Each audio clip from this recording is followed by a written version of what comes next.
Hey guys, this is Shane and welcome to my Curator of the Lost channel. And today I want to talk about the value of having relationships in your book selling ventures with your stores and your sourcing and even with your shipping post office or UPS guys, right?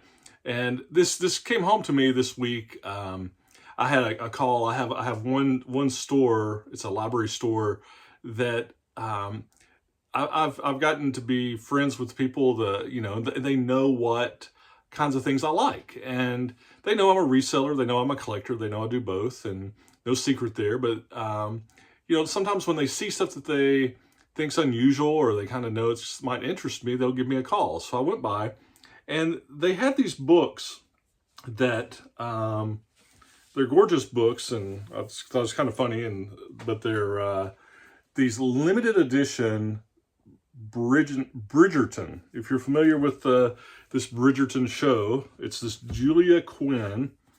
This first one's The Duke and I, and they're gorgeous books. When they first told me, I thought they were like some of the Barnes and Noble type books. The first one is actually signed by the author. They're in exquisite shape. They're all these limited editions. And they said, we think these are really valuable. We've kind of looked them up on eBay. They do that on stuff that they know. And they said, actually, the person that donated them said that they didn't wanted to make sure that they didn't sell just for $1 or $2 each. They wanted the library to make money off of them. And if the library couldn't do that, then these are only the first one signed. If the library couldn't do that, they would just like to get them back. So they're like, these books, we think this set of 4, I think there's 8 in the whole series, but this first 4, they routinely sell in that $450 to $480 range. A lot of them you'll see, I've seen some of them go for like $50 each, but a lot of them are selling, listing for $100 each. But there's multiple sold comps of the 4 between that $400 and $480 range. And the staff knows that, right? So they're saying, well, we know that if you sell them, you're going to have to, you pay fees, you want to make profit. Would you do $150 on these? And, so that's like $30 something each. And so I thought about it. I'm like, yeah, I'll do that. I mean, it's not as good as buying, for me, right? It's not as good as finding these in the wild for $1 or $2 each and, having, $5 or $10 of them and scoring a $480. But even with if I can sell them for say $450, even if I sell them for $400, fees, if it's $100 in fees and I paid, $150 for them, that's $250. I can still make $100 to $150 off these. And if I sell them for more like $480, that may be more like $200. And I know it ties up, $150 of capital, but I think they'll flip quick.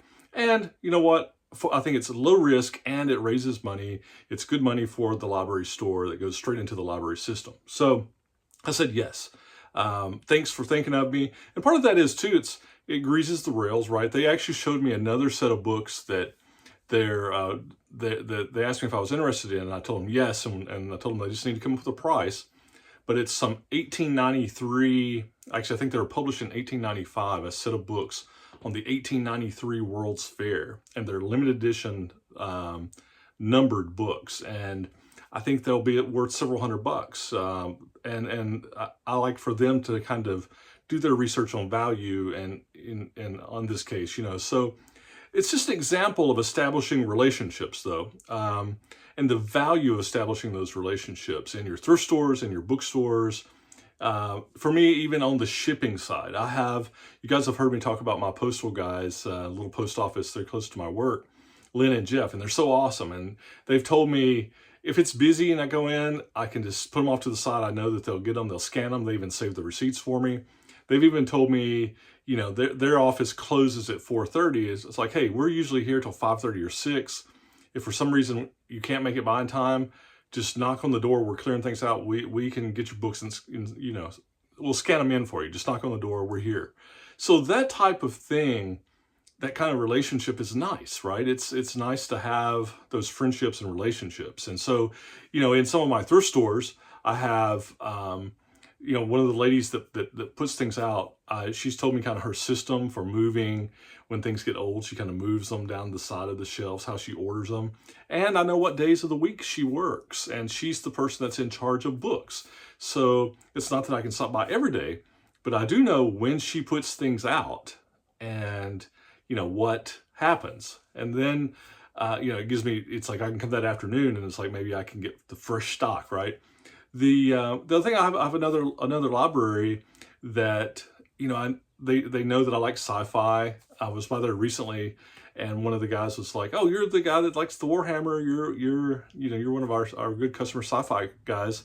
And he took me to the back room and had some more Warhammer things for me to buy. So those kinds of relationships will pay off. It makes it more fun. It makes it pay off. So I think, what this video is to show you, just to talk about it and get you thinking about it, right?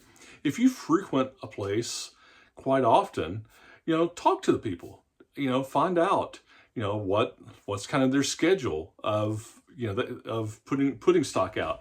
They might even, depending on their rules, they might even let you gain some access to the storeroom, or they may be having overflows or something, right? So there's ways to get access to stock. It's not about, you possibly could, but it's not about necessarily scoring a better price, although sometimes you might be able to get some volume discounts or something like that. Another strategy is with estate sale companies, to strike up a relationship with them for, if they have something that's got a lot of books, maybe they contact you even before the sale. Or if there's a closeout or there's remaining inventory, because these estate sale people, what I found is especially if they're responsible for clearing the stuff out later, they hate it because, carrying these books are heavy. They're, it's just like, they hate dealing with them. Sometimes they just want them to be gone. There's one estate sale company here in town that they do free books on the last day. Now they might be picked over, but they're free because they don't want to have to move them at the end of the sale to clean out the house, right? So, there's options there.